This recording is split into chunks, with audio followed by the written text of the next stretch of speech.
Minha filha, eu já vivi muito nessa vida.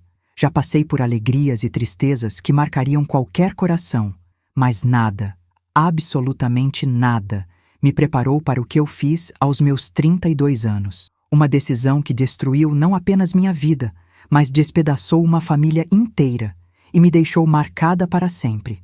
Se você está ouvindo isso, é porque talvez precise entender que algumas escolhas não têm volta e que a ganância emocional pode custar mais caro do que qualquer pessoa.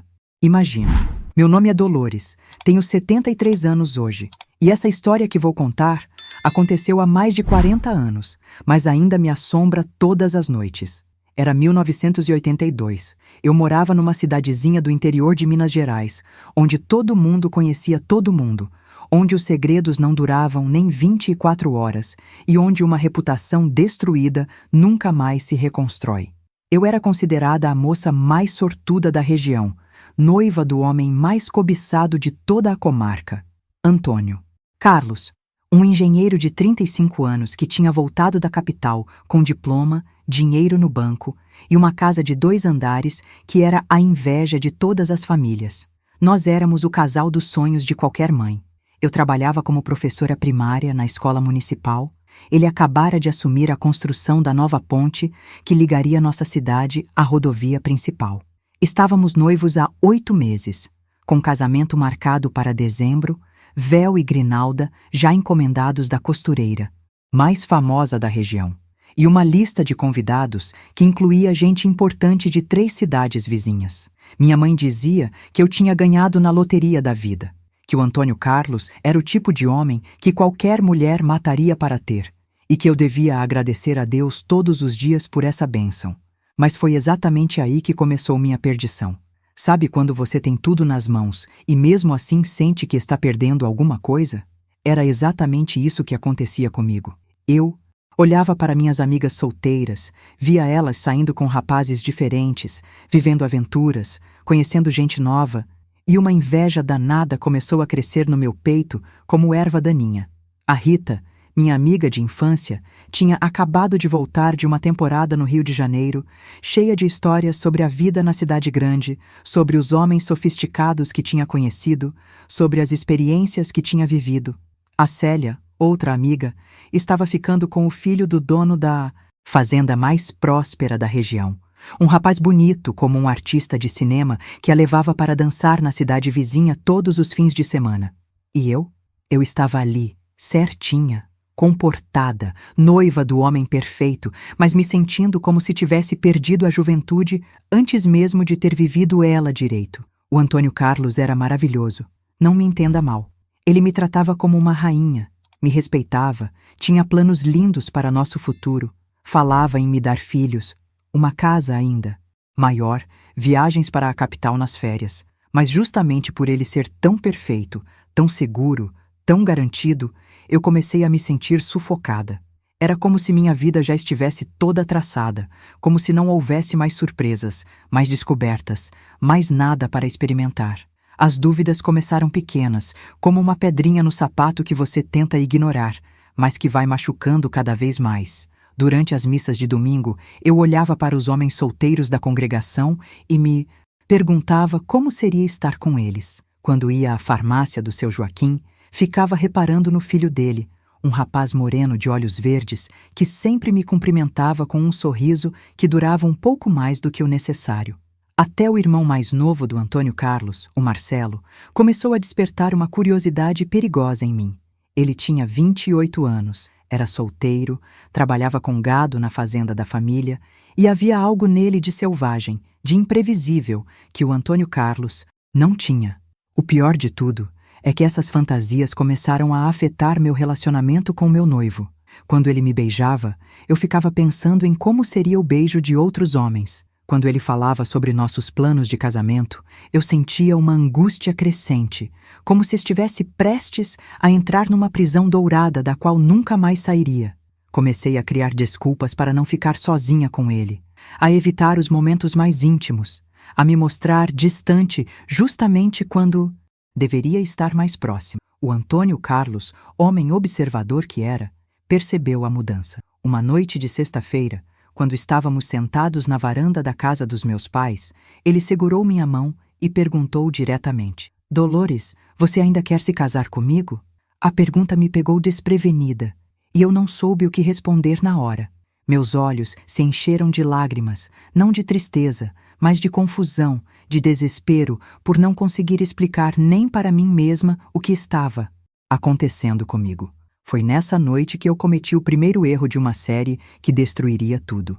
Em vez de ser honesta, em vez de dizer que estava com medo do compromisso, que precisava de um tempo para pensar, que talvez devêssemos adiar o casamento, eu inventei uma mentira terrível. Disse que estava preocupada com minha inexperiência, que tinha medo de não ser uma boa esposa para um homem tão importante quanto ele, que talvez eu precisasse conhecer mais sobre a vida antes de me comprometer para sempre. O Antônio Carlos me olhou com uma ternura que hoje me parte o coração lembrar. Ele disse que me amava exatamente como eu era, que minha inocência era uma das coisas que mais admirava em mim, que não precisava de experiência nenhuma além do amor que sentíamos um pelo outro. Mas eu, já envenenada pelas dúvidas e pela inveja das minhas amigas, insisti que talvez fosse melhor se eu tivesse a oportunidade de conhecer outras pessoas antes de nos casarmos, só para ter certeza absoluta de que ele era realmente o homem da minha vida. A expressão no rosto dele mudou completamente. Foi como se eu tivesse dado um tapa na cara de quem mais me amava no mundo. Ele soltou minha mão devagar, se levantou da cadeira de balanço e ficou me olhando por um longo tempo antes de falar. Dolores, se você tem dúvidas sobre mim, sobre nós, então talvez você tenha razão. Talvez você precise mesmo conhecer outras pessoas para ter certeza. E saiu da varanda, deixando-me sozinha com o peso das minhas palavras e a sensação terrível de que tinha acabado de cometer o maior erro da minha vida. Mas era tarde demais. A semente estava plantada. E o que aconteceu depois foi uma catástrofe que mudou não apenas minha vida, mas a vida de toda a minha família para sempre. Nos dias que se seguiram àquela conversa fatídica, minha casa virou um campo de batalha silencioso. Minha mãe, Dona Maria José, uma mulher de fibra que criou 5 filhos, praticamente sozinha depois que meu pai morreu num acidente na serraria, me olhava com uma mistura de decepção e incredulidade que cortava mais fundo que qualquer grito. Ela não precisava dizer nada. Eu sabia o que estava pensando. Como uma filha sua podia ser tão ingrata a ponto de questionar um homem como o Antônio Carlos? Minha irmã mais nova, a Aparecida, na época com 26 anos, sempre foi o oposto de mim em tudo. Onde eu era impulsiva, ela era ponderada. Onde eu questionava, ela aceitava. Onde eu sonhava com aventuras, ela sonhava com estabilidade. Trabalhava como secretária no cartório da cidade, era conhecida por sua discrição e elegância, e sempre foi a filha que nunca deu trabalho para ninguém. Durante toda a nossa adolescência, eu fui a rebelde, a que quebrava as regras, enquanto ela era a certinha, a que todos os pais queriam para a filha. Naquela semana, após minha conversa com o Antônio Carlos, percebi que a Aparecida estava diferente. Ela que sempre foi reservada, quase tímida, de repente começou a se arrumar mais, a usar perfumes que eu nem sabia que tinha, a sair de casa mais vezes do que o normal. Quando perguntei onde ia, ela dava respostas vagas. Resolver umas coisas na cidade, encontrar uma amiga do trabalho, fazer umas compras para a mãe. Na época, eu estava tão absorvida nos meus próprios conflitos que não prestei a devida atenção nesses sinais que hoje parecem tão óbvios. O Antônio Carlos sumiu por uma semana inteira. Não apareceu na nossa casa, não mandou recado, não deu notícias. Para uma cidade pequena, onde os namoros eram praticamente eventos públicos, aquilo causou um burburinho danado. As vizinhas começaram a fazer perguntas sutis para minha mãe no mercado, as amigas da igreja me olhavam com pena mal disfarçada, e eu comecei a sentir o peso do que tinha feito. Mas meu orgulho ferido não me deixava procurá-lo. Afinal, eu tinha pedido espaço, não era? Então que ele me desse o espaço que eu tanto queria. Foi durante essa semana de silêncio que comecei a sair com outros rapazes, como se estivesse testando as águas da liberdade que tanto desejara. Primeiro foi o João Batista, filho do dono da padaria, um rapaz simpático que sempre demonstrou interesse por mim, mas nunca teve coragem de se aproximar enquanto eu estava comprometida. Saímos uma noite para dançar na praça durante a festa de Santo Antônio, e foi horrível. Ele era nervoso, desajeitado, não sabia conversar direito, e eu passei a noite toda comparando tudo com o Antônio Carlos. A forma delicada como meu noivo segurava minha mão, a segurança com que ele me conduzia na dança, a inteligência das nossas conversas, tudo fazia falta. Depois foi a vez do Sebastião, o filho do fazendeiro que havia despertado minha curiosidade. Ele me levou para um piquenique perto do rio que cortava nossa cidade, e embora fosse bonito e charmoso, tinha um ar de superioridade que me incomodava profundamente. Ficava se gabando das suas posses, falando mal dos outros rapazes da cidade, e deixou claro que me via mais como um troféu a ser conquistado do que como uma pessoa a ser respeitada. Quando tentou me beijar à força debaixo de um pé de ipê, eu me levantei e exigi que me levasse de volta para casa imediatamente. A terceira tentativa foi com o Marcelo, irmão mais novo do Antônio Carlos. Esse foi o pior de todos, porque além de ser um completo desastre, ainda carregava a culpa de ser traição dentro da própria família. O Marcelo era bonito, isso ninguém podia negar, mas era também preguiçoso, irresponsável e mulherengo. Nossa única saída juntos foi para pescar num açude afastado, e ele passou o tempo todo falando sobre as moças que já tinha conquistado, bebendo cachaça escondido numa garrafa que trouxe na sacola e fazendo comentários desrespeitosos sobre meu relacionamento com seu irmão.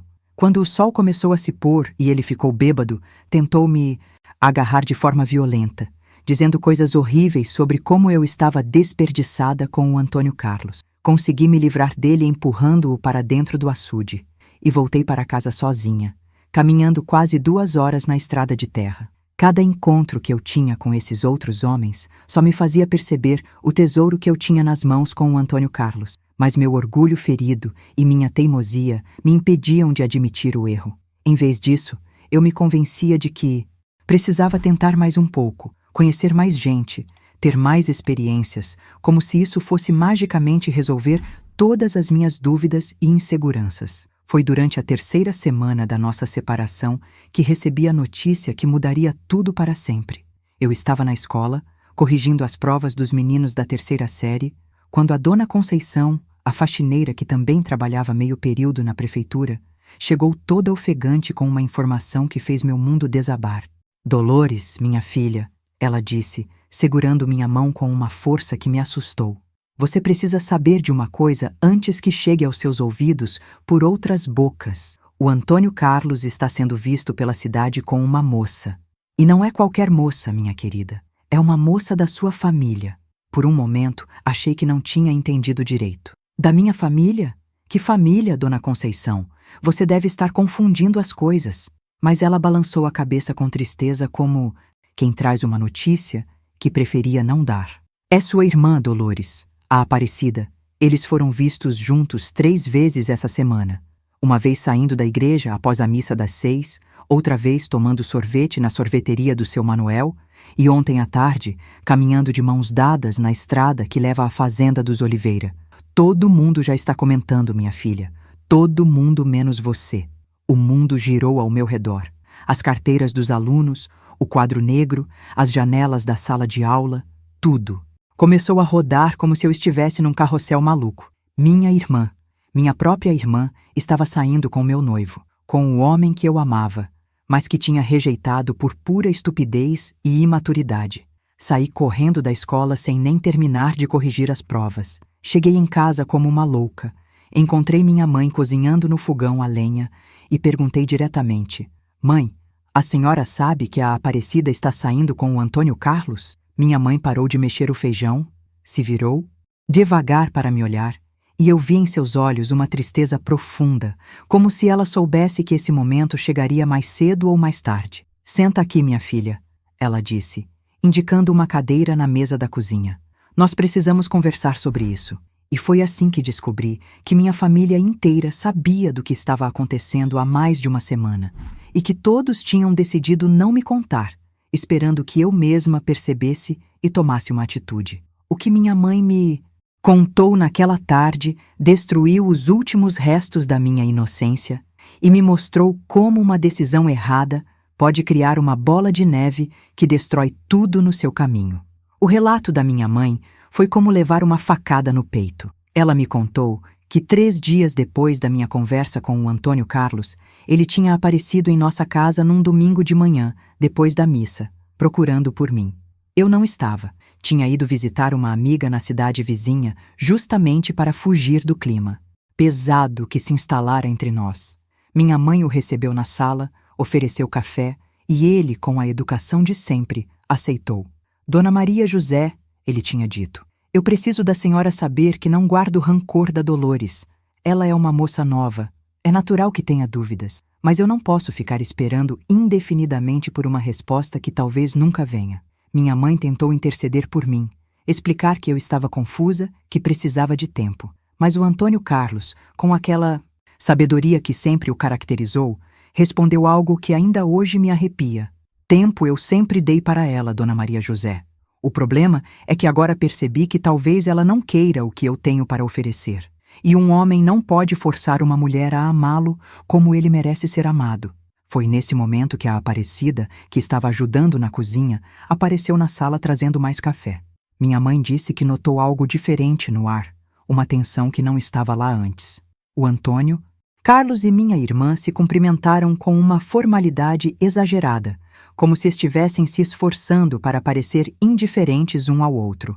Mas havia algo no jeito como ele olhou para ela, e como ela baixou os olhos, que fez minha mãe desconfiar que aquilo não era a primeira vez que se viam desde minha separação dele. Aparecida sempre foi apaixonada pelo Antônio Carlos. Minha mãe me revelou naquela tarde terrível. Desde que vocês começaram a namorar, eu percebia como ela olhava para ele, como ficava diferente quando ele vinha aqui em casa. Mas ela nunca demonstrou, nunca disse nada, sempre respeitou o relacionamento de vocês, até você mesma dar a brecha que ela precisava. A brecha. Essa palavra ecoou na minha cabeça como um sino fúnebre. Eu mesma tinha criado a oportunidade para minha irmã tomar o lugar que era meu por direito. E o pior de tudo é que não podia nem culpá-la completamente, porque tecnicamente eu tinha terminado com ele. Tinha dito que queria conhecer outras pessoas, tinha rejeitado o homem mais cobiçado da região. Minha mãe continuou me contando os detalhes daquela visita fatídica. Depois que o Antônio Carlos foi embora, a Aparecida ficou agitada o resto do dia. Arrumou a casa inteira sem ninguém pedir, fez um bolo de fubá que sabia que era o favorito dele, e disse que ia levar para a casa da Dona Lúcia, mãe do Antônio Carlos, como um gesto de cortesia da nossa família. Minha mãe, mulher experiente que era, percebeu que aquilo era desculpa, mas não disse nada na época. Achava que a Aparecida voltaria em 1 hora, no máximo 2. Ela só voltou no final da tarde, com os olhos brilhando de um jeito que minha mãe nunca tinha visto antes. Disse que tinha ficado conversando com a Dona Lúcia sobre receitas, sobre os tempos antigos, sobre a vida em geral. Mas havia algo diferente no jeito dela falar. Uma animação contida, como se estivesse guardando um segredo maravilhoso.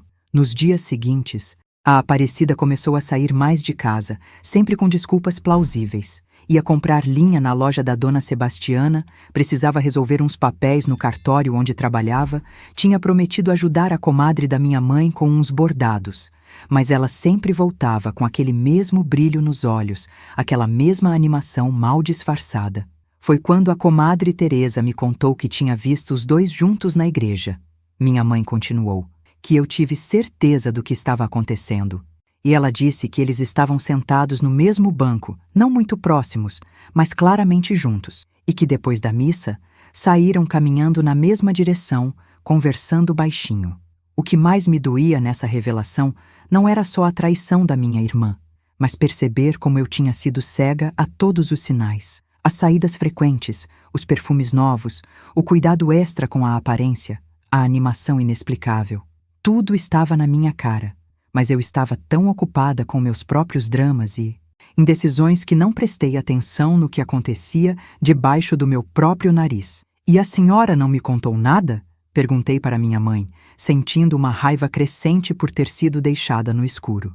Ela me olhou com aquela paciência infinita que só as mães têm e respondeu: minha filha, que eu ia falar? Você mesmo disse que queria conhecer outras pessoas, que tinha dúvidas sobre o Antônio Carlos. Como eu ia chegar em você e dizer que sua irmã estava interessada no homem que... Você acabara de dispensar? A lógica era cruel, mas irrefutável. Eu mesma tinha criado essa situação impossível. Tinha aberto mão do meu lugar, tinha rejeitado um homem maravilhoso e agora estava furiosa porque outra pessoa tinha valorizado o que eu desprezei. Mas saber disso racionalmente não diminuía em nada a dor que eu sentia, a sensação de ter sido traída pelas duas pessoas em quem mais confiava no mundo. Naquela noite, não consegui dormir. Fiquei na cama remoendo cada detalhe da conversa com minha mãe, cada sinal que eu tinha perdido, cada oportunidade que eu tinha desperdiçado. E pela primeira vez desde que começaram minhas dúvidas sobre o casamento, tive clareza absoluta sobre o que queria. Queria o Antônio Carlos de volta. Queria nosso noivado de volta. Queria nossa vida planejada de volta. Queria desfazer tudo o que tinha acontecido nas últimas semanas e voltar ao tempo em que eu era a noiva mais invejada da cidade. Mas quando o dia amanheceu e eu desci para tomar café, encontrei a Aparecida na cozinha, mais bonita do que nunca, usando um vestido azul claro que realçava seus olhos, com os cabelos arrumados de um jeito que eu nunca tinha visto antes. Ela estava cantarolando baixinho enquanto preparava o café da manhã, e quando me viu, seu rosto se iluminou com um sorriso que misturava felicidade e culpa. "Bom dia, irmã", ela disse, evitando olhar diretamente nos meus olhos. "Dormiu bem?" E nesse momento, vendo-a ali, radiante, de felicidade por causa do homem que eu tinha rejeitado, percebi que a situação era muito mais grave do que eu imaginava. Não se tratava apenas de um interesse passageiro da parte dela ou de uma aventura casual da parte dele. Havia algo sério acontecendo entre eles, algo que ia muito além de um consolo mútuo. Foi quando tomei a decisão que selaria meu destino de forma definitiva. Eu ia lutar pelo Antônio Carlos, ia fazer de tudo para reconquistá-lo, para provar que tinha cometido um erro, que era com ele que eu queria ficar para sempre. Mas o que eu não sabia é que já era tarde demais e que minha tentativa de recuperar o que havia perdido só serviria para expor publicamente minha humilhação e tornar a situação ainda mais dolorosa. A guerra entre irmãs estava prestes a começar e nossa família nunca mais seria a mesma. Na manhã seguinte, armei minha estratégia como uma general, preparando-se para a batalha mais importante da sua vida. Levantei antes do galo, cantar, tomei banho com o sabonete de rosas que guardava para ocasiões especiais, arrumei os cabelos com capricho e vesti meu vestido mais bonito, aquele florido que o Antônio Carlos sempre dizia que era o que mais gostava em mim. Passei perfume francês, que ele tinha me dado no meu aniversário, calcei os sapatos de salto que só usava aos domingos e saí de casa determinada a reconquistar meu homem. Cheguei na casa da Dona Lúcia, mãe do Antônio Carlos, às 7 da manhã. Sabia que ele sempre tomava café lá antes de ir para o trabalho, uma tradição que mantinha desde que voltara da capital. Dona Lúcia me recebeu com surpresa, mas também com carinho. Sempre gostou de mim. Sempre disse que eu seria uma nora perfeita, e percebi em seus olhos uma tristeza quando me viu ali, arrumada e claramente desesperada. "Dolores, minha filha", ela disse, me convidando para entrar. "O Antônio Carlos já saiu. Foi cedo hoje. Disse que tinha muito trabalho na obra da ponte. Mas eu não acreditei nela. Conhecia bem demais os horários dele e sabia que às 7 da manhã ele ainda estaria tomando café e lendo os jornais que chegavam da capital. Insisti para entrar, disse que precisava falar com ele urgentemente, que era sobre nosso futuro. Foi então que ouvi vozes vindas da cozinha. Uma era dele, grave e familiar, que fazia meu coração disparar só de ouvir. A outra era feminina, mas não era a voz da Dona Lúcia. Era uma voz que eu conhecia desde criança. Uma voz que me acompanhou em brincadeiras, em segredos sussurrados no escuro do quarto que dividíamos, em conversas sobre sonhos e medos. Era a voz da Aparecida. "Dona Lúcia", eu disse, tentando manter a compostura. "Eu ouço vozes na cozinha. O Antônio Carlos está aí, não está?" A pobre mulher ficou sem graça, claramente dividida entre a lealdade ao filho e o carinho que tinha por mim. Antes que ela pudesse responder, as vozes pararam abruptamente, como se tivessem percebido nossa conversa. Na sala, Alguns segundos depois, o Antônio Carlos apareceu na entrada da sala, e meu coração quase parou. Ele estava ainda mais bonito do que eu lembrava, com aquela barba por fazer que sempre me deixava louca, os cabelos um pouco bagunçados, usando uma camisa branca que realçava seu bronzeado. Mas o que mais me impressionou foi sua expressão. Não havia alegria em me ver, nem raiva, nem mágoa. Havia uma serenidade que me assustou, como se ele tivesse feito as pazes com a situação e seguido em frente. Dolores, ele disse, com aquela educação que nunca perdia. Que surpresa encontrar você aqui tão cedo. E foi só isso. Nenhum carinho na voz, nenhuma emoção, como se eu fosse uma conhecida qualquer que ele encontrasse na rua. Antônio Carlos, eu comecei, sentindo a voz tremer. Eu precisava falar com você. Sobre nós, sobre o que aconteceu. Ele ficou me olhando por um momento, e então fez um gesto que me partiu o coração. Olhou por cima do ombro, como se estivesse consultando alguém na cozinha. Foi quando a Aparecida apareceu, e a visão dela me golpeou como um punhal. Ela estava usando um avental sobre o vestido, claramente tinha estado ajudando a Dona Lúcia com o café da manhã. E havia uma intimidade doméstica naquela cena que me fez entender que aquilo não era a primeira vez que acontecia. Minha irmã estava fazendo em casa dele o que eu sempre fiz, assumindo o papel que sempre foi meu. Oi, Dolores, ela disse com uma voz pequena, evitando meu olhar. Eu vim cedo ajudar a Dona Lúcia com umas costuras. Você sabe como ela tem dificuldade com a vista. Mentira. Todos sabíamos que Dona Lúcia enxergava perfeitamente bem e que sempre foi muito independente, mas ninguém questionou a desculpa esfarrapada. Aparecida, eu disse, tentando manter a voz firme. Você pode nos dar licença? Eu preciso falar em particular com o Antônio Carlos. Ela olhou para ele, como se pedisse permissão, e isso me irritou profundamente. Desde quando minha irmã precisava da autorização do meu ex-noivo para se retirar de uma conversa? Na verdade, disse o Antônio Carlos, e percebi um tom de proteção na voz dele. Se você tem algo para me dizer, pode falar na frente da Aparecida. Ela faz parte da família e não temos segredos. A frase me atingiu como um raio. Ela faz parte da família. Como se eu não fizesse mais. Respirei fundo e decidi ser direta. Eu cometi um erro terrível. Estava confusa, com medo, influenciada por ideias bobas. Mas agora eu sei o que quero. Quero você, Antônio Carlos. Quero nosso casamento, nossa vida juntos. Quero que voltemos a ser como éramos antes. O silêncio que se seguiu foi ensurdecedor. Dona Lúcia olhava para o chão, claramente desconfortável. A Aparecida ficou pálida, como se tivesse levado um susto.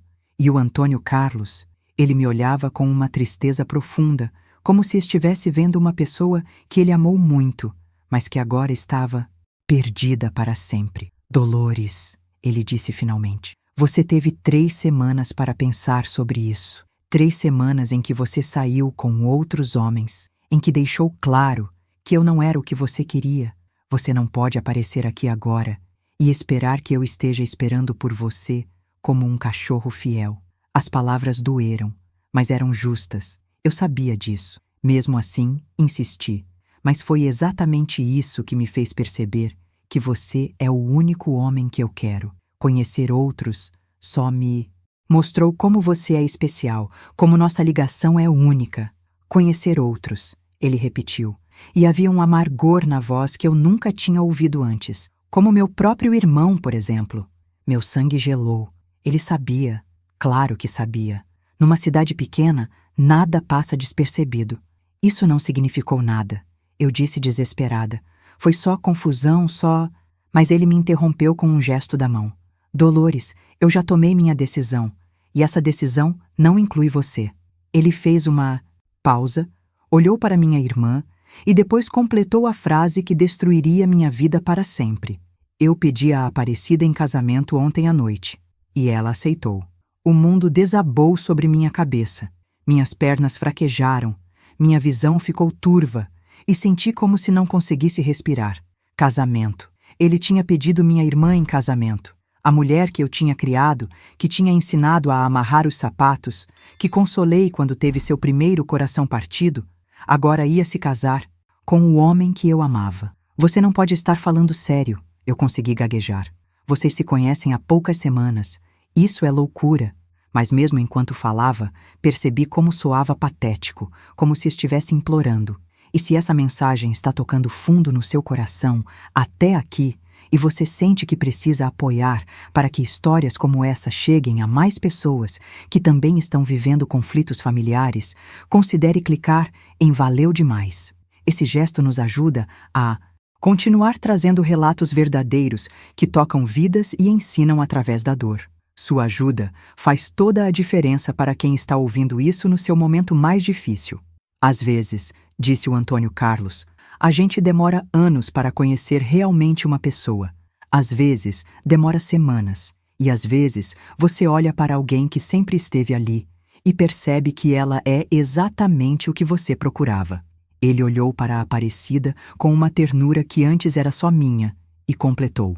Sua irmã me ama do jeito que eu preciso ser amado. Sem dúvidas, sem jogos, sem medo de compromisso. Cada palavra era uma facada, porque eram verdadeiras. A Aparecida sempre foi assim. Sempre soube amar sem complicações, sem criar problemas onde não existiam. E eu? Eu tinha criado um problema onde havia só felicidade. Tinha destruído algo perfeito por pura imaturidade. Aparecida. Eu me virei para minha irmã. Você não pode fazer isso comigo. Sou sua irmã. Você sabe que eu amo ele.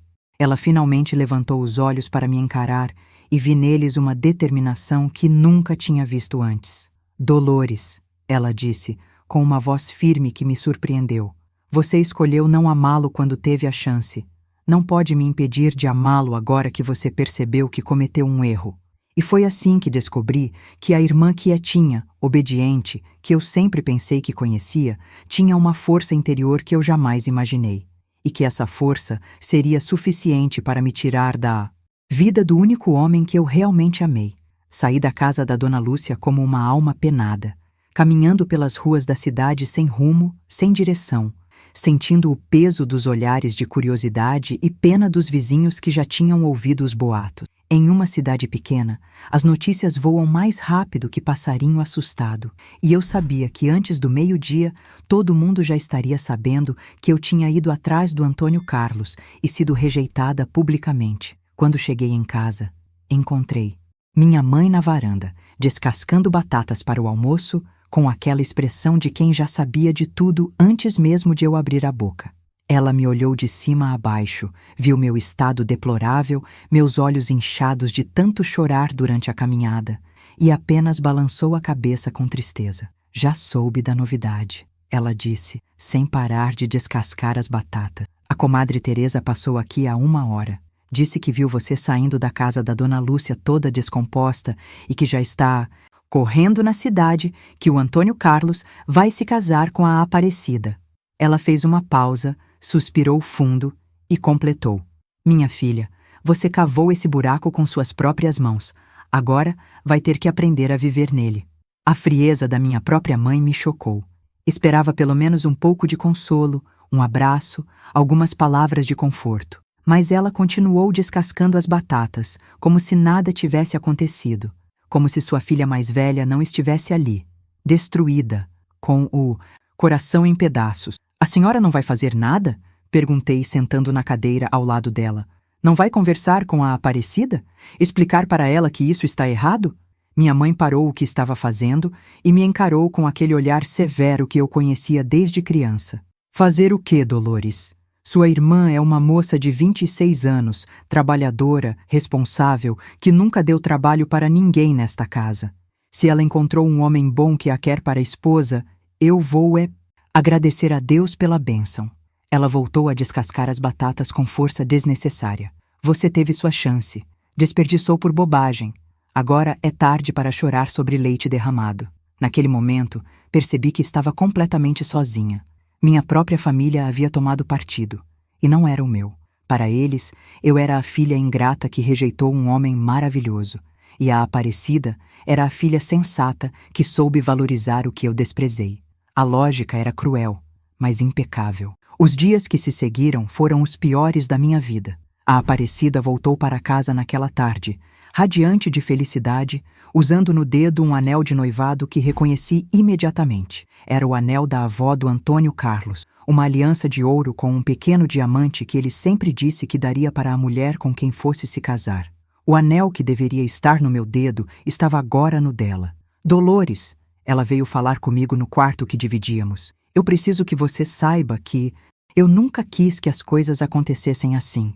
Mas quando você terminou com ele, quando deixou claro que não o queria, ela não conseguiu terminar a frase, porque eu me levantei da cama e saí do quarto, batendo a porta com tanta força que os vidros da janela tremeram.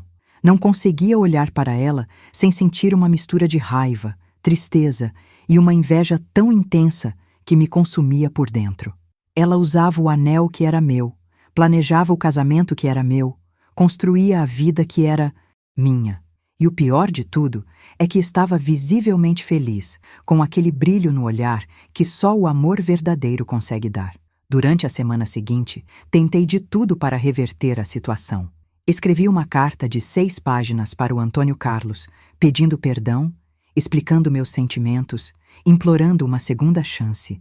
Deixei a carta na porta da casa dele durante a madrugada como uma adolescente apaixonada. Ele nunca respondeu. Tentei procurá-lo na obra da ponte, onde sabia que estava trabalhando.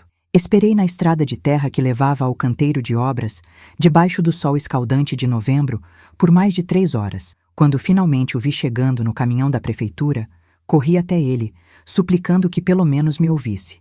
Ele parou o veículo, desceu e me disse na frente de todos os operários que trabalhavam na obra: Dolores, você está se humilhando.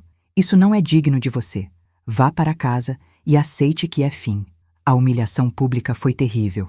Os homens que trabalhavam na ponte me olhavam com pena e constrangimento, sussurrando entre si sobre a moça que não conseguia aceitar que tinha sido trocada pela própria irmã. Voltei para casa chorando tanto que quase desmaiei no caminho. Foi então que cometi o erro mais grave de toda essa história terrível. Procurei o padre da nossa paróquia, o padre Miguel, um homem idoso e respeitado que conhecia nossa família há décadas. Pensei que se ele conversasse com o Antônio Carlos e a Aparecida, se explicasse para eles os princípios cristãos sobre família e lealdade entre irmãs, talvez conseguisse fazê-los entender que aquele casamento era moralmente errado. Minha filha, disse o padre Miguel, depois de me ouvir por mais de 1 hora no confessionário, você está confundindo os sentimentos. O que você sente agora não é amor pelo Antônio Carlos, é orgulho ferido. Se você realmente amasse aquele homem, quereria vê-lo feliz, mesmo que não fosse com você. As inconei. Palavras do padre me atingiram como um raio de lucidez. Será que era mesmo amor o que eu sentia, ou apenas uma necessidade desesperada de não perder para minha irmã? Será que eu queria o Antônio Carlos de volta por amá-lo verdadeiramente? Ou apenas porque não suportava a ideia de que outra pessoa, especialmente alguém da minha própria família, tivesse conseguido o que eu rejeitei? Mas mesmo com essa reflexão, eu não conseguia me conformar. A dor era real. A sensação de perda era avassaladora.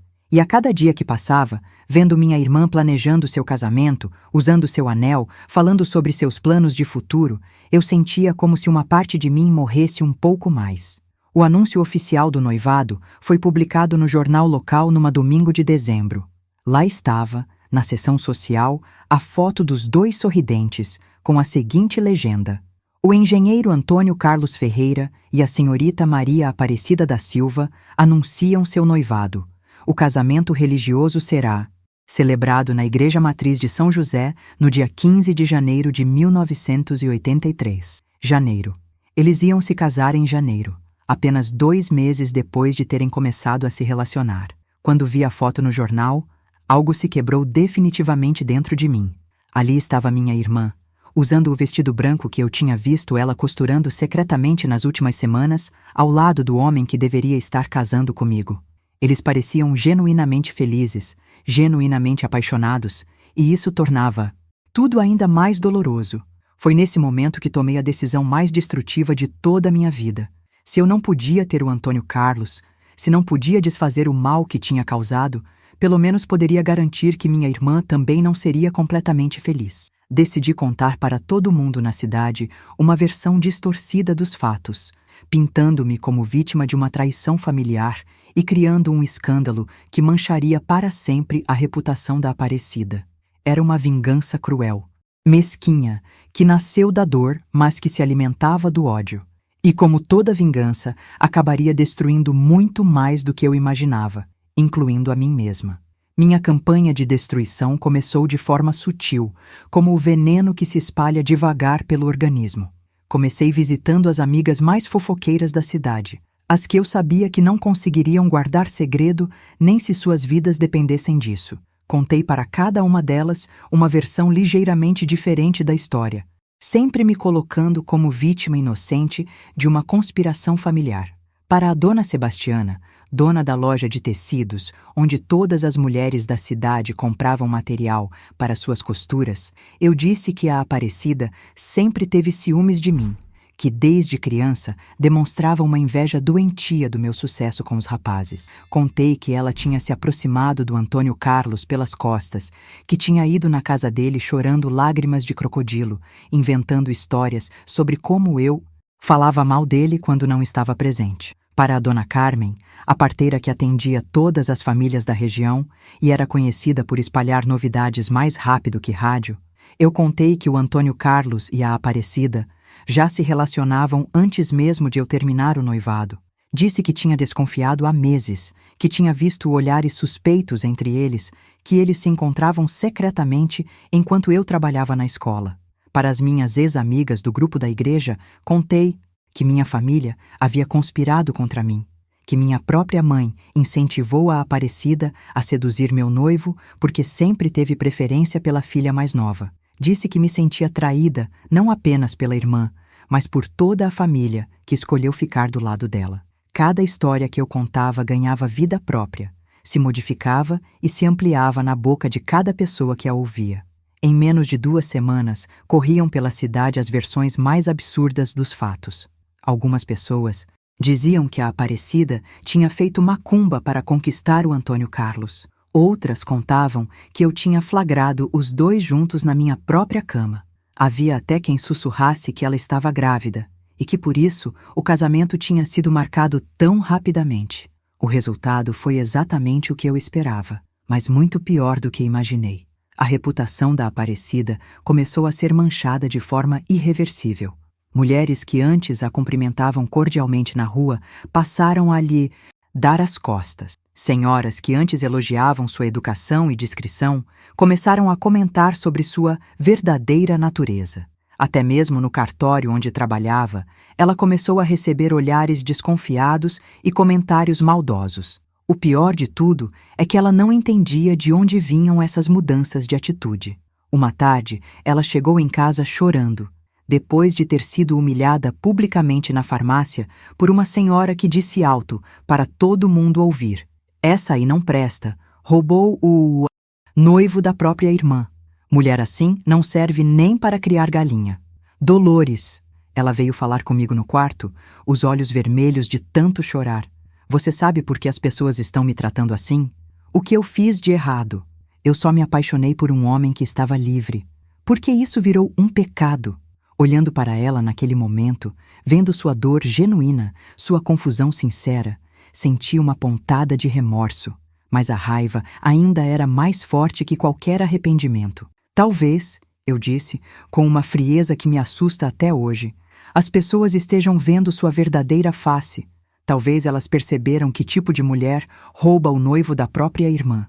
A expressão de choque no rosto dela foi como um tapa. "Você está fazendo isso," ela sussurrou, como se estivesse apenas começando a entender a extensão da minha maldade. "Você está espalhando mentiras sobre mim pela cidade." Não respondi, mas meu silêncio foi resposta suficiente. "Por que, Dolores? Por que você está fazendo isso comigo? Eu sou sua irmã. Você me conhece desde que nasci. Sabe que eu nunca machucaria ninguém de propósito." As lágrimas desciam pelo rosto dela, mas não eram apenas lágrimas de tristeza. Eram lágrimas de decepção, de incredulidade diante da maldade da própria irmã. "Porque você me traiu." Eu explodi, liberando toda a raiva que vinha guardando há semanas. porque você sabia que eu amava ele e mesmo assim foi atrás dele nas minhas costas, porque você aproveitou um momento de fraqueza minha para me roubar o homem da minha vida. Eu não roubei nada de ninguém, ela gritou de volta, mostrando uma força que eu nunca tinha visto nela antes. Você terminou com ele.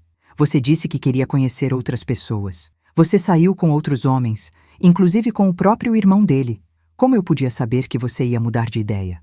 A discussão acordou nossa mãe, que apareceu na porta do quarto com uma expressão de cansaço profundo. Chega, ela disse com uma autoridade que fez as duas pararem de gritar imediatamente. Essa casa não vai virar campo de batalha.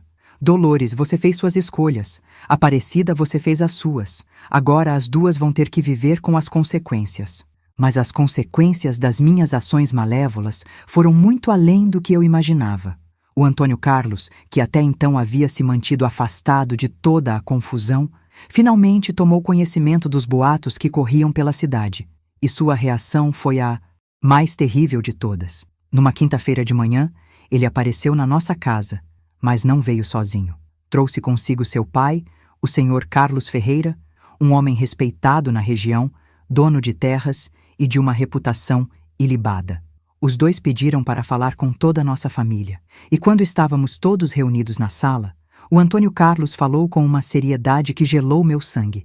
Senhor Silva, ele se dirigiu ao meu padrasto. Eu vim aqui para esclarecer uma situação que está causando sofrimento desnecessário para pessoas que eu estimo. Tem chegado aos meus ouvidos histórias mentirosas sobre meu relacionamento com a Aparecida. Histórias que estão manchando a reputação de uma moça honesta e trabalhadora. Ele me olhou diretamente, e havia uma frieza em seus olhos que me fez tremer. Eu sei exatamente de onde essas histórias estão saindo. O silêncio na sala era pesado como chumbo. Minha mãe olhava para o chão. Meu padrasto parecia não saber onde se meter, e a Aparecida estava pálida como um papel. Dolores, ele continuou, eu vou dizer isso uma única vez, e espero que você entenda perfeitamente. Se não parar imediatamente de espalhar mentiras sobre sua irmã, eu vou tomar medidas legais. Vou processar você por difamação, por calúnia, por todos os crimes que a lei permite. E não pense que estou blefando. Nunca tinha visto o Antônio Carlos assim, com essa dureza, essa determinação fria. O homem gentil e educado que eu conhecia havia desaparecido, substituído por alguém que estava disposto a me destruir para proteger a mulher que amava. Além disso, ele continuou, se essa campanha difamatória não parar, eu vou cancelar o casamento. As palavras caíram como uma bomba na sala.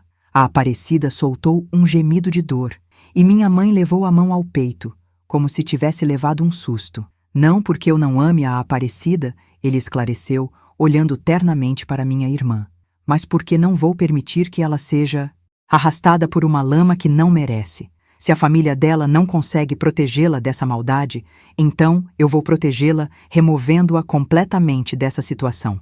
Percebi naquele momento que tinha ido longe demais. Minha vingança mesquinha não estava apenas destruindo a reputação da Aparecida, mas estava ameaçando destruir completamente sua chance de felicidade. E se ela perdesse o Antônio Carlos por minha causa, eu me tornaria não apenas a irmã invejosa, mas a responsável pela infelicidade dela para o resto da vida. Foi quando minha mãe tomou uma atitude que mudou tudo. Ela se levantou da cadeira, caminhou até onde eu estava e, na frente de todos, me deu um tapa no rosto que ecoou pela sala inteira. Chega, Dolores, ela disse, com uma voz trêmula de raiva e decepção.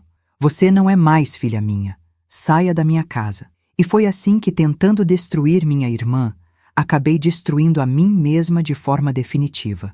Você que está ouvindo essa história, se sente que ela está tocando algo profundo no seu coração, deixe um comentário contando de onde você é e que tipo de experiência familiar já viveu.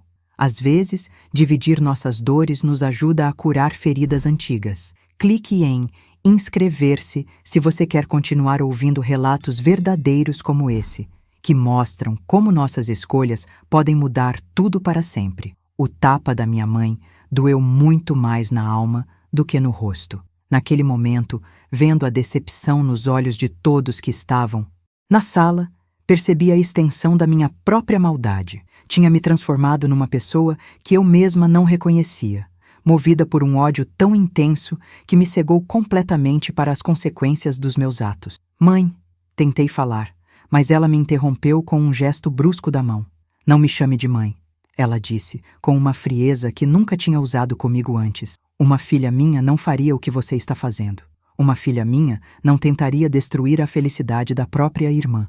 Por pura maldade, suas palavras eram como punhaladas, cada sílaba carregada de uma dor profunda que eu havia causado. Peguei algumas roupas, os poucos pertences que realmente importavam e saí de casa sem saber para onde ir. Pela primeira vez na vida, estava completamente sozinha no mundo, sem família, sem amigos, sem perspectiva de futuro. As amigas que antes me ouviam com interesse agora me evitavam, percebendo que tinham sido usadas como instrumentos da minha vingança. As vizinhas que antes me cumprimentavam cordialmente agora cruzavam a rua quando me viam chegando. Consegui um quartinho nos fundos da casa da Dona Josefa, uma viúva idosa que precisava de dinheiro extra para sobreviver. Era um cômodo minúsculo, úmido, com uma janela pequena que mal deixava a luz do sol entrar. Mas era o que eu podia pagar com meu salário de professora, que aliás também estava ameaçado, já que os pais dos alunos começaram a questionar se uma mulher de reputação duvidosa deveria estar educando seus filhos. Os dias que se seguiram foram os mais sombrios da minha existência. Acordava todas as manhãs, esperando que tudo fosse apenas um pesadelo terrível, que eu pudesse voltar para casa, pedir perdão e reconstruir os laços que havia destruído. Mas a realidade era implacável. Eu tinha perdido tudo por causa da minha própria estupidez e maldade. Uma semana depois de ter saído de casa, recebi a notícia que me fez entender definitivamente que não havia mais volta. O Antônio Carlos e a Aparecida tinham adiantado o casamento. Em vez de janeiro, como estava planejado, eles se casariam no próximo sábado, numa cerimônia simples, apenas com as famílias mais próximas. A decisão foi tomada para evitar mais fofocas e para proteger a reputação da minha irmã dos boatos que eu mesma havia espalhado. A informação chegou até mim através da Dona Josefa, que ouviu no mercado e achou que eu deveria saber. Minha filha, ela disse com aquela sabedoria que só os idosos têm. Às vezes, a vida nos dá lições duras para nos ensinar o valor do que tínhamos. Você ainda é nova, ainda pode reconstruir sua vida. Mas primeiro, precisa aprender a perdoar, começando por si mesma. Na manhã do casamento, acordei com uma dor no peito que parecia física. Minha irmã estava se casando com o homem que eu amava, e eu não estaria lá para ver. Pior ainda, eu era a responsável por não estar lá, por ter sido banida da minha própria família no momento mais importante da vida da Aparecida. Fiquei o dia inteiro trancada no meu quartinho, ouvindo de longe os sinos da igreja tocando, imaginando minha irmã caminhando até o altar com o vestido que ela mesma havia costurado, imaginando o Antônio Carlos esperando por ela com aquele sorriso que antes era só meu. Chorei até não ter mais lágrimas, sentindo o peso de todas as escolhas erradas que tinha feito nos últimos meses. No final da tarde, quando o sol já estava se pondo, ouvi uma batida suave na porta do meu quarto. Abri esperando ver a Dona Josefa, mas era minha mãe que estava ali, usando seu vestido de domingo, claramente vinda direto da cerimônia. Mãe, eu disse surpresa e emocionada. A senhora veio me ver. Ela entrou no quarto pequeno, olhou ao redor com tristeza e se sentou na única cadeira que havia ali. Vim trazer uma coisa que é sua, ela disse, tirando da bolsa um envelope amarelado. É uma carta que o Antônio Carlos me pediu para entregar. Disse que era importante que você lesse. Peguei o envelope com as mãos tremendo, reconhecendo imediatamente a caligrafia elegante dele. Abri a carta e li palavras que ficaram gravadas na minha memória para sempre. Dolores, no dia mais feliz da minha vida, não posso deixar de pensar na tristeza que você deve estar sentindo. Apesar de tudo o que aconteceu, você foi importante para mim durante 3 anos e sempre guardei carinho por quem você era antes de se perder na amargura. Espero que um dia você encontre a paz que tanto procurava quando decidiu me deixar. Espero que aprenda a ser feliz sem precisar destruir a felicidade dos outros. Desejo sinceramente que você refaça sua vida e encontre alguém que a ame como você merece ser amada. Com respeito, Antônio Carlos. A generosidade daquela carta me partiu o coração. Mesmo depois de tudo que eu tinha feito, mesmo depois de ter tentado destruir sua felicidade e a reputação da mulher que ele amava, o Antônio Carlos ainda encontrava espaço no coração para desejar meu bem-estar. Era a prova final de que eu havia perdido um homem verdadeiramente especial por minha própria tolice. A Aparecida estava linda, minha mãe disse, quebrando o silêncio que se instalou depois que terminei de ler a carta.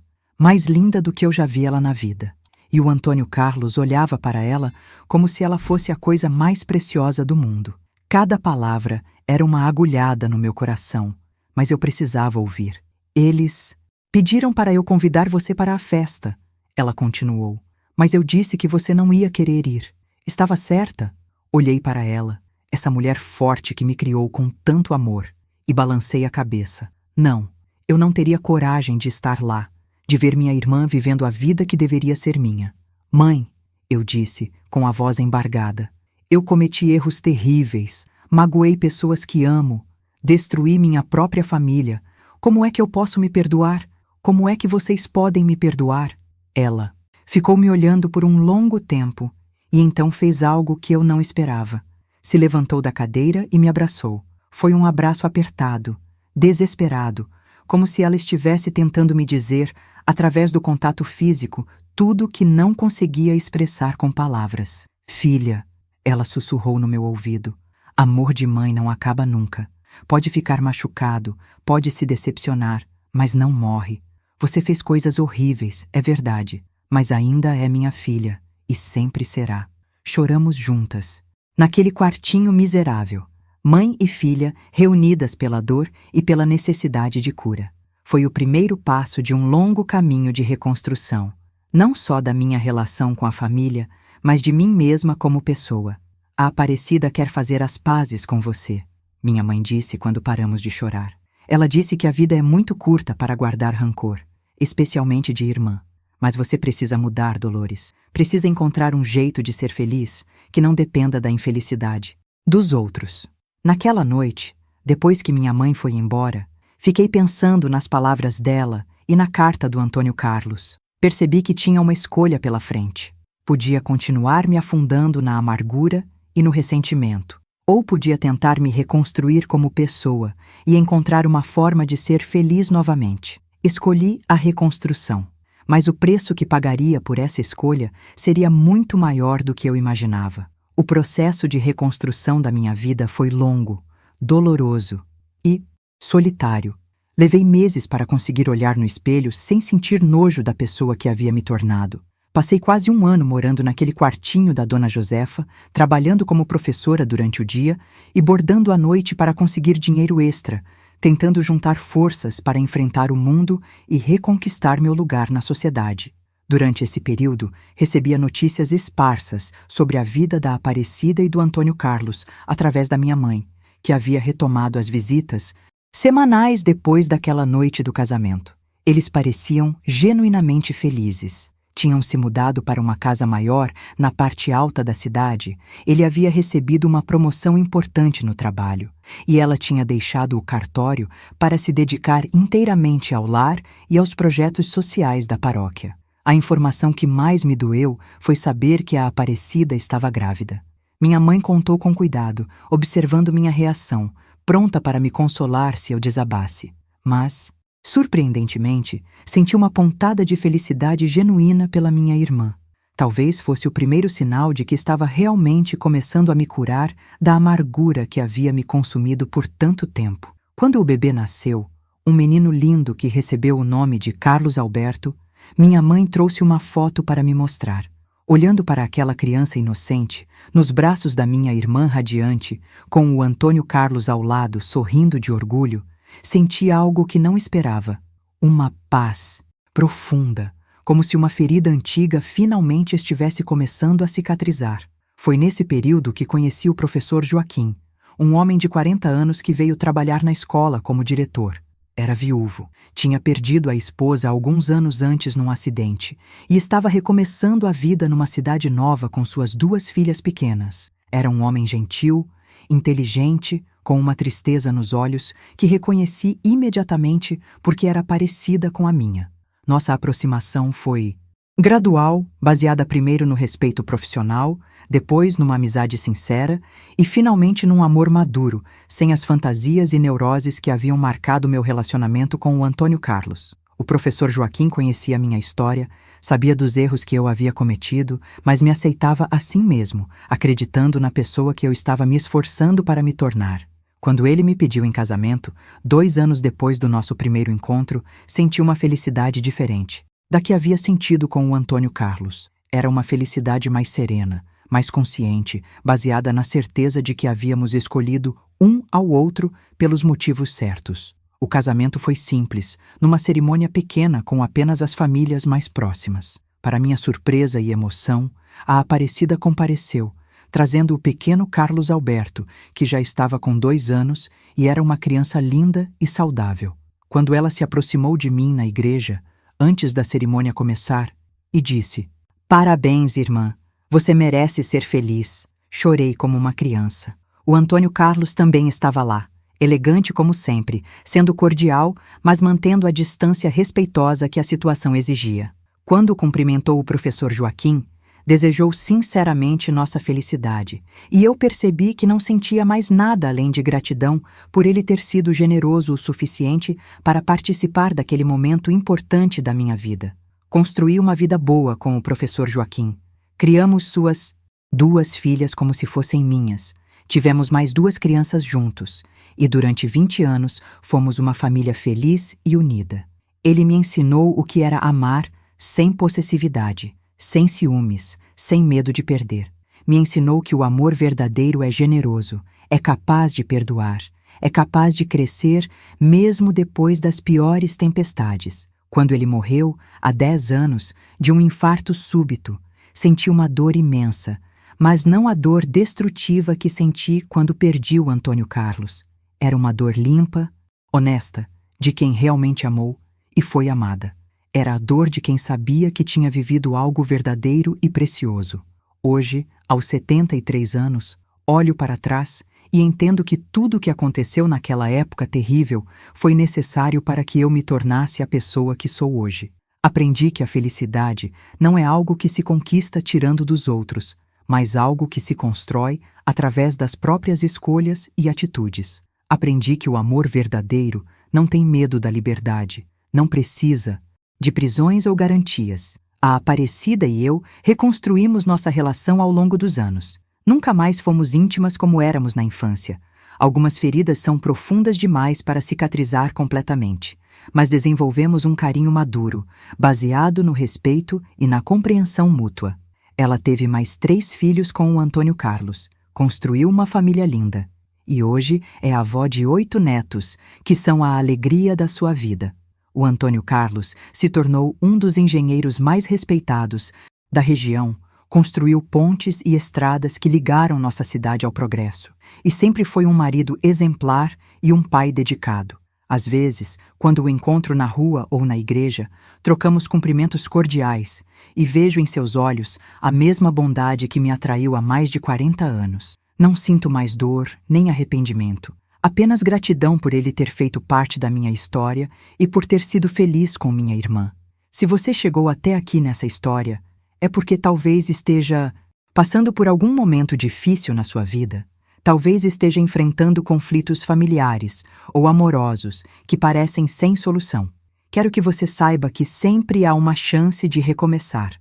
Sempre há uma oportunidade de fazer escolhas melhores. Mas essa oportunidade só aparece quando paramos de culpar os outros e assumimos a responsabilidade pelos nossos próprios erros. Não cometa os erros que eu cometi. Não destrua relacionamentos por medo ou insegurança. Não machuque pessoas que ama por orgulho ou vaidade. A vida é muito curta para desperdiçarmos em vinganças e ressentimentos. E lembre-se, às vezes, o que procuramos está exatamente onde sempre esteve. Mas só conseguimos enxergar quando paramos de procurar nos lugares errados. Se essa história tocou seu coração de alguma forma, Se você reconheceu em mim ou na minha família algo que faz sentido na sua própria vida, clique em inscrever-se neste canal. Aqui, dividimos histórias reais de pessoas reais, histórias que ensinam através da dor e da superação. Conte também sua história nos comentários. Fale de onde você é, que tipo de experiência familiar já viveu. Às vezes, dividir nossas dores com pessoas que entendem é o primeiro passo para a cura. E se você aprendeu algo com minha experiência, se essa história fez você refletir sobre suas próprias escolhas e relacionamentos, deixe um comentário contando o que mais chamou sua atenção. Sua participação ajuda outras pessoas que estão passando por situações similares a entenderem que não estão sozinhas. Obrigada por ter me ouvido até o final. Que Deus abençoe sua vida e lhe dê a sabedoria que eu não tive quando era jovem. E lembre-se, nunca é tarde demais para começar de novo, mas também nunca é cedo demais para fazer as escolhas certas.